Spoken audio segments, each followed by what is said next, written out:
तो हम पहले मैक्सवेल इक्वेशंस लिखते हैं।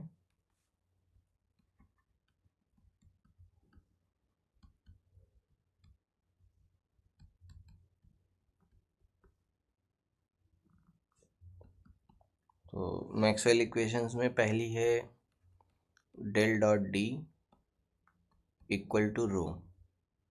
ठीक है, तो अगर हम D is equal to epsilon E लिख देंगे तो क्या हो जाएगा,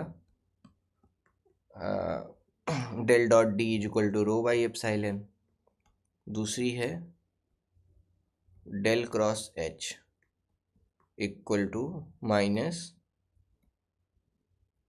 del D by del t is equal to J.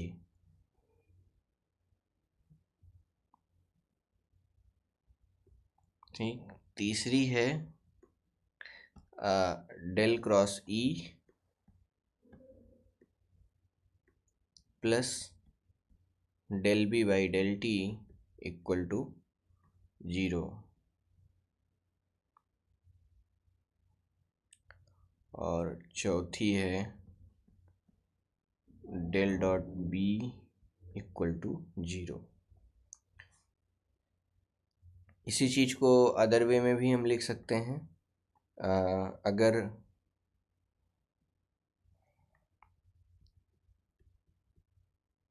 d is equal to epsilon e, this implies that del dot d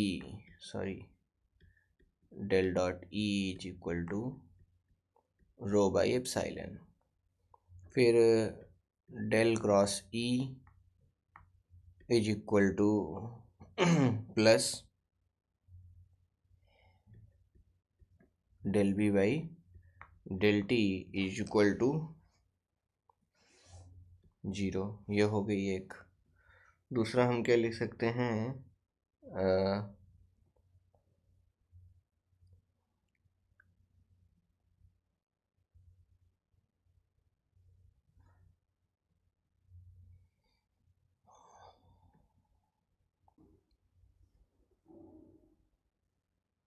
ये कौन सा टर्म है, ये हमारा जो इंटीग्रल होता है ना, जब उसमें रिप्रेजेंट करते हैं तो हम जानते हैं कि पोटेंशियल ऐसा करके हम निकालते हैं ना कि potential is equal to change in magnetic plus D by D t of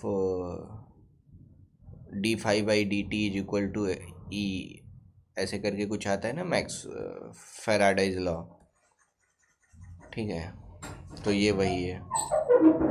कौन सा वाला है, ये है फैराडेज लॉ, जिसमें हमने मतलब ई डॉट डी एल तो हमारा वर्क डन हो गया, और is equal to change in magnetic flux. ठीक है, हम बचपन से पढ़ते आए हैं। तो उसी चीज़ को अगर हम कर्ल ले लें, कर्ल ऑफ ई, यानी लाइन इंटीग्रल को सरफेस इंटीग्रल में अगर चेंज कर दें, ठीक है, इधर वाला तो सरफेस इंटीग्रल है क्योंकि हम सरफेस यानी surface area B dot D S कर रहे हैं, यानी सरफेस एरिया निकाल रहे हैं, फ्लक्स निकाल रहे हैं, फ्लक्स को डिफ्रेंशिएट कर रहे हैं, तो del cross E is equal to minus del B by del T हो जाता है। तो ये हो गया सेकेंड लॉ। इसको क्या बोलते हैं, सेकेंड लॉ। पहला था गॉस लॉ, ठीक है, फर्स्ट हुआ था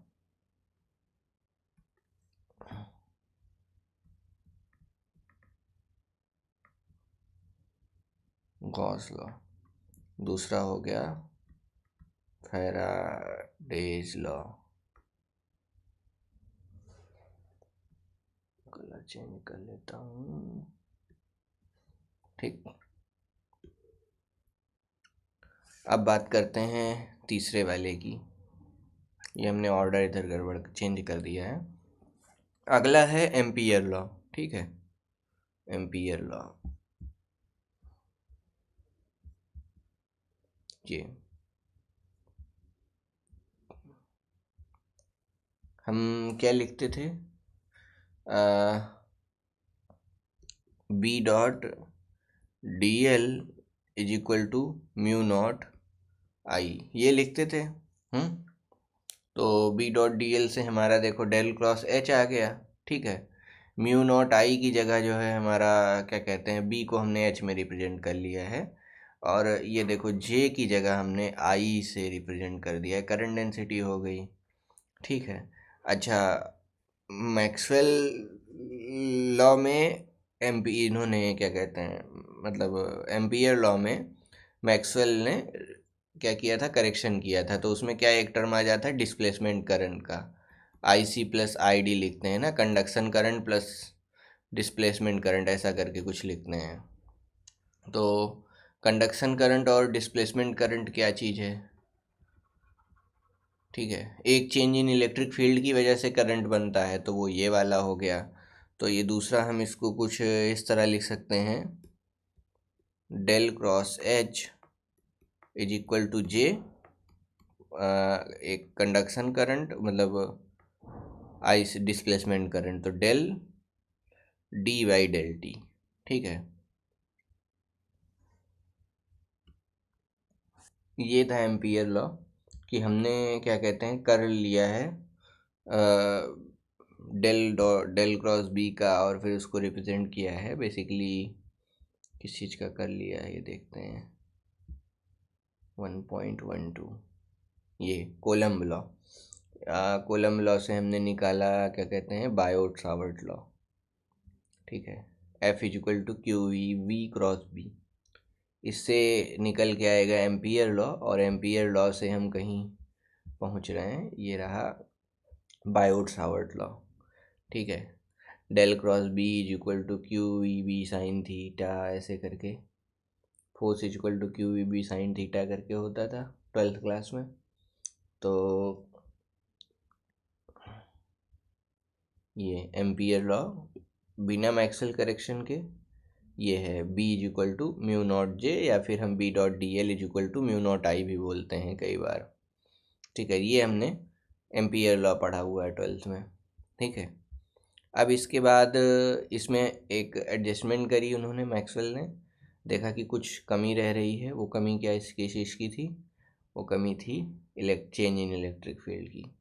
तो ये बन गया del cross H, B by mu naught ये एच है, plus J plus del D by del T. तो ये हो गया एम्पियर मैक्सवेल लॉ।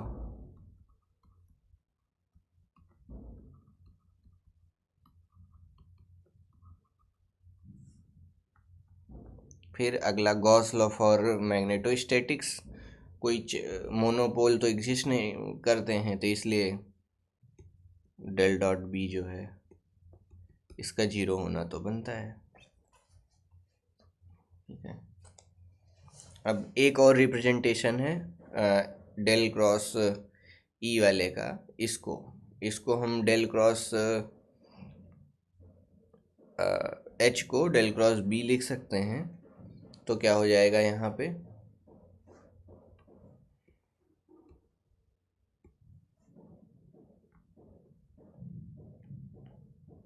इसको हम अगर लिख दें डेल क्रॉस बी, तो बी बाई म्यू नॉट होगा। ठीक है, एच को B is equal to mu naught H होता है, B is equal to mu naught H. ठीक है, तो ये क्या हो जाएगा, बी बाई म्यू नॉट। ठीक है, B by mu naught minus del epsilon naught E by del t is equal to J. ठीक है, तो इस चीज़ को क्या लिखा जा सकता है, अगर म्यू नॉट उधर भेज दूं तो ये हो जाएगा del cross B minus epsilon naught और mu naught del E by del t is equal to mu naught J. अब हमको एक चीज़ और पता है जो यहाँ हमें ऐड करना चाहिए। ठीक है, इसको हटा देते हैं अभी के लिए। क्या ऐड करना चाहिए, हमको ये पता है कि 1/c, पहली बात c स्क्वायर होता है 1/म्यू नॉट एप्सिलॉन नॉट। ठीक है, तो यहाँ म्यू नॉट एप्सिलॉन नॉट ऊपर आ रहा है, तो del cross B -1/c² del E by del t is equal to mu naught J।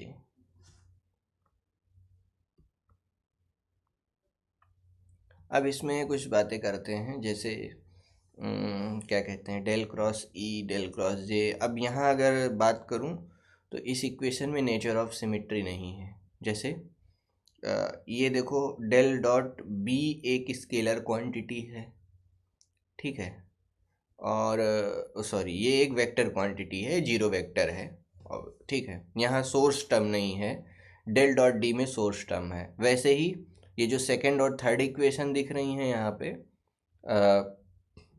Faraday law और मैक्सवेल एम्पियर लॉ, इसमें देखो यहाँ क्या कहते हैं, यहाँ सोर्स टर्म है और यहाँ सोर्स टर्म नहीं है, यहाँ जीरो है। तो ये एक एसिमेट्री हो गई मैक्सवेल इक्वेशन में, ठीक है। कुछ रिकॉल करते चलते हैं साथ साथ में। क्या रिकॉल करना है हमें? इलेक्ट्रिक फोर्स या कोलम फोर्स या Q इज इक्वल टू, ये हम लिख सकते हैं, Q टाइम्स इलेक्ट्रिक फील्ड को हम इलेक्ट्रिक फोर्स लिख सकते हैं, और मैग्नेटिक फोर्स को हम लिख सकते हैं Q V क्रॉस B।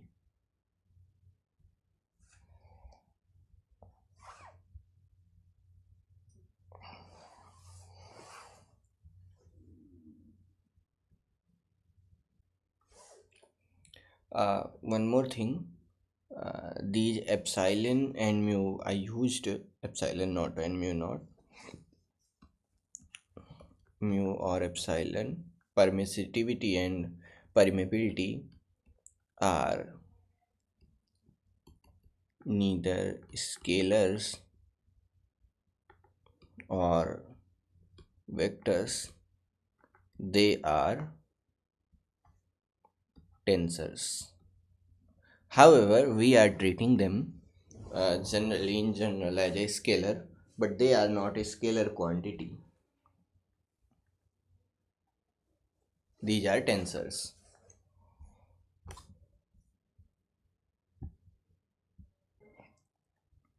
सो अब हम, अगर हमारे पास ये हो relation del dot E is equal to rho by epsilon naught, ठीक है, पहला रिलेशन। दूसरा हमको पता है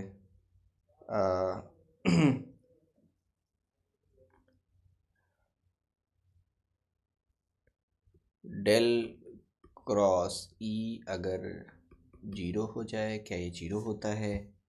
ये जीरो नहीं होता है, I think del cross E del B by del T होता है, ठीक है। तो इसको हटाओ। दूसरा, अगर हमारे पास हम ये जानते हैं, इलेक्ट्रिक फील्ड को हम ग्रेड ऑफ पोटेंशियल लिख सकते हैं, ठीक है, ग्रेड ऑफ फाई लिख सकते हैं। तो हम क्या कर सकते हैं, ई की जगह इसको रिप्लेस कर सकते हैं, ठीक है, डेल डॉट ये ग्रेड ऑफ फाई, ठीक है, माइनस ग्रेड ऑफ फाई, इसको हम बोलेंगे रो बाई एप्साइलन, ठीक। तो इससे हमको क्या मिल जाएगा, del square of phi is equal to minus rho by epsilon naught. इस चीज को हम बोलते हैं पोसॉन इक्वेशन, ठीक। और अगर if del square of phi is equal to zero, यानी चार्ज जीरो है यहाँ पर, तो ये बन जाता है लेप्लास इक्वेशन।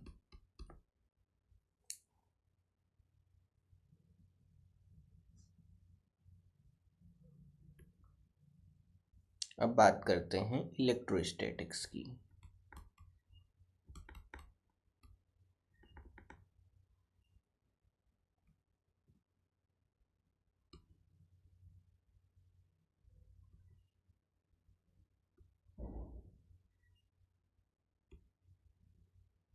ठीक, अब बात करते हैं इलेक्ट्रोस्टैटिक्स की। तो फोर्स जो होता है या कोलम्ब फोर्स,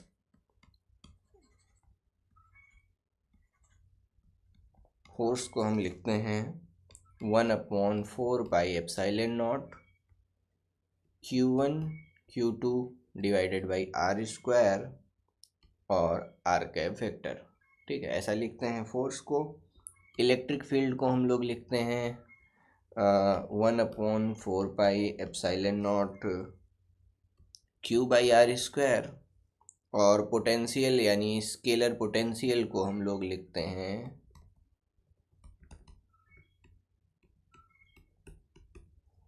1/4 पाई Q/r। ठीक है,